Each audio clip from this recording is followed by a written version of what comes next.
अखिलेश यादव ब्राह्मणों पर यूं ही नहीं है मेहरबान। यूपी चुनाव के लिए सपा ने तैयार की रणनीति। अखिलेश यादव ने पहली बार खेला ब्राह्मण कार्ड। अखिलेश यादव की ये स्ट्रेटजी बीजेपी पर पड़ने वाली है भारी।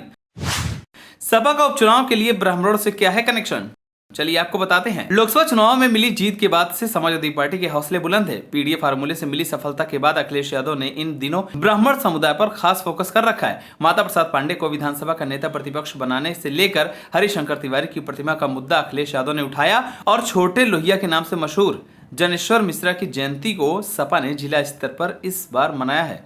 अखिलेश यादव और सपा ऐसे ही ब्राह्मण कार्ड का दाव नहीं चल रही है, बल्कि उपचुनाव के समीकरण को साधने के लिए सियासी बिछाद बिछाने में जुटी हुई है। उत्तर प्रदेश की 10 विधानसभा सीटों पर उपचुनाव होने हैं, जिनमें से 9 सीटें विधायकों के सांसद चुने जाने के चलते खाली हुई है।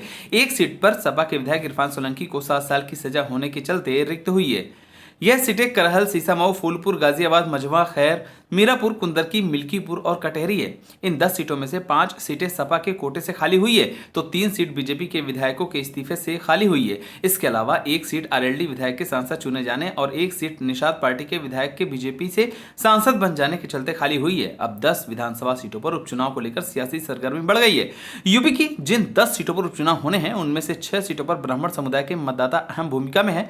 कटहरी, फूलपुर, मझवा, सीसामऊ, गाजियाबाद और खैर विधानसभा सीट पर ब्राह्मण वोटर 35,000 से 60,000 तक है। सूबे में होने वाले 10 विधानसभा सीटों के उपचुनाव को 2027 विधानसभा चुनाव का सेमीफाइनल भी माना जा रहा है। इसके चलते सपा ने ब्राह्मण वोटों को साधकर अपने पीडीएफ फार्मूलों को विस्तार देने की स्ट्रेटजी बनाई है, ताकि उपचुनाव में ब्राह्मण प्रभाव वाली सीट पर कोई सियासी अड़चन न आ सके। वहीं आपको बता दें कि लोकसभा चुनाव के बाद यूपी की सियासत पूरी तरह से बदल गई है। बीजेपी अभी तक जिन वोटों को साधकर जीत दर्ज करती रही है, उसका हिस्सा सपा के साथ चला गया है। 2024 में सपा यादव और मुस्लिम वोटों को अपने साथ जोड़े रखते हुए दलित और ओबीसी के विश्वास को जीतने में कामयाब रही है। उसके बाद अब सपा की नजर ब्राह्मण वोटों पर है। अखिलेश यादव ब्राह्मणों को साधकर एक मजबूत वोट बैंक बनाने की कोशिश में है, जिसके लिए माता प्रसाद पांडे को नेता प्रतिपक्ष बनाने का फैसला रहा या फिर हरिशंकर तिवारी की प्रतिमा के मामले में खड़े होना, ये सभी सपा की स्ट्रेटजी का एक हिस्सा है। सपा इस स्ट्रेटजी पर काम कर रही है कि ब्राह्मणों का 20 से 25% वोट भी उसके साथ आ जाता है तो सूबे में उसका समीकरण बहुत मजबूत हो जाएगा।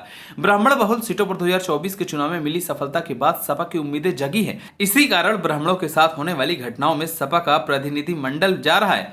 लखनऊ से सटे बथरा में हुई घटना पर सपा प्रमुख अखिलेश यादव ने योगी सरकार को घेरा है। ब्राह्मणों के बड़े नेताओं में शुमार दिवंगत पूर्व मंत्री हरिशंकर तिवारी की प्रतिमा के लिए बन रहे चबूतरे को सपा ने सोशल मीडिया से लेकर सदन तक उठाने का काम किया। सपा के कार्यक्रम में भी ब्राह्मण समाज के लोग शिरकत कर रहे हैं। समाजवादी पार्टी ने छोटे लोहिया के नाम से मशहूर पार्टी के पूर्व राष्ट्रीय उपाध्यक्ष स्वर्गीय जनेश्वर मिश्रा की 5 अगस्त की जयंती को बड़ी धूमधाम से मनाया गया। अखिलेश यादव ने खुद जनेश्वर मिश्र पार्क में पहुंचकर छोटे लोहिया की मूर्ति पर फूल चढ़ाकर सियासी संदेश दिया।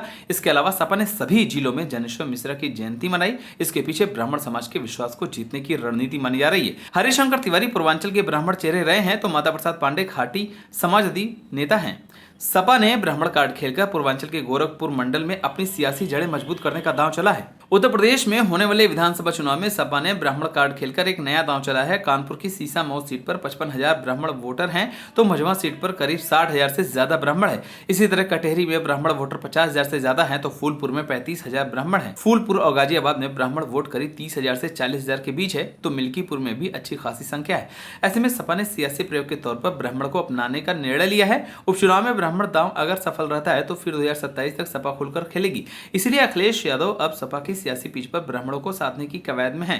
आप सभी को क्या लगता है, क्या इस बार अखिलेश यादव ब्राह्मण वोटर्स को अपनी पार्टी में लाने में कामयाब हो पाएंगे या नहीं? हमें कमेंट कर जरूर बताएं। अगर आप नए तो हमारे चैनल को सब्सक्राइब करें।